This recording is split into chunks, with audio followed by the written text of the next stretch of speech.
This is the exact makeup look I would do if I had a date this Christmas, except I don't have one. But man's still hot either ways. Let's get into the tutorial. Let's go! Why don't I have a Christmas date, you may be asking? Well, how's that your business? My face is freshly washed. I'm just cleaning my face with cleaning pads. Just take a look at that disgusting shite that came out of my face. And I've already washed my face so. I moisturize my face using the CeraVe moisturizer. This actually keeps me oil free throughout the day. I use the classic mattifying face primer. So I put it on my T-zone. Just take your setting powder, tap it in where you tend to get oily. So you get to spray your face. So I'm using the V-Beauty foundation.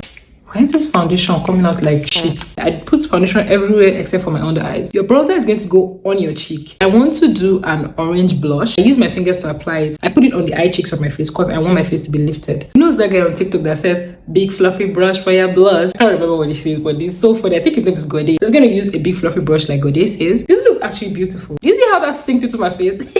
Sank. I use two concealers. This one is the one that is my skin shade, and this is what I use to brighten my face. I learned this tip from somebody who is a makeup artist on TikTok. Use a brush to take up your concealer rather than just putting it directly with the concealer brush. And I saw that it actually helps me to know where I'm placing my concealer. For my skin shade concealer, I use it on my outer side of my face. I put it here. Put it around here. You only need the lighter shade directly under your eye because that's where you want to be bright. It's okay like that. So starting with eyeshadow, this is the palette that I'm going to be using. These are the colors that are inside the palette. This is the shade I'm taking. I'm going to put it all over my eyelids. I know I look freaking crazy right now. I'm going to be taking the shade Vamp with this brownish shade here. I'm going to make sure that I concentrate that at the end. You don't need to have the most expensive products. Just know how to take your time and know how to blend things together. Trust me, you'll be good. You guys, I think I kind of did something on this eye. I don't know if it looks good. So what I did was that I took this shimmer shade and I packed it all over my eyelids, and I kind of took more of this darker shade over here just because I wanted to look more smoky and more dramatic because I'm not doing lashes.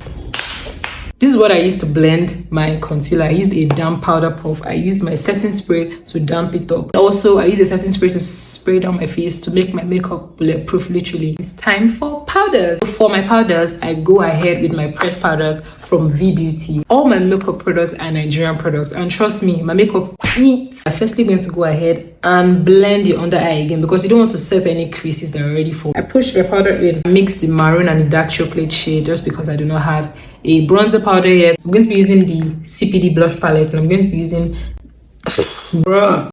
this dark shade on the upper part of my face and this light shade kind of like on the inner part of my face. It kind of looks like pink to me, but when I look into the mirror, it looks like orange. If you're an oily skin girl and you're not baking, I use the Avor setting powder just so you're wondering. I'm going to take off the excess just like that.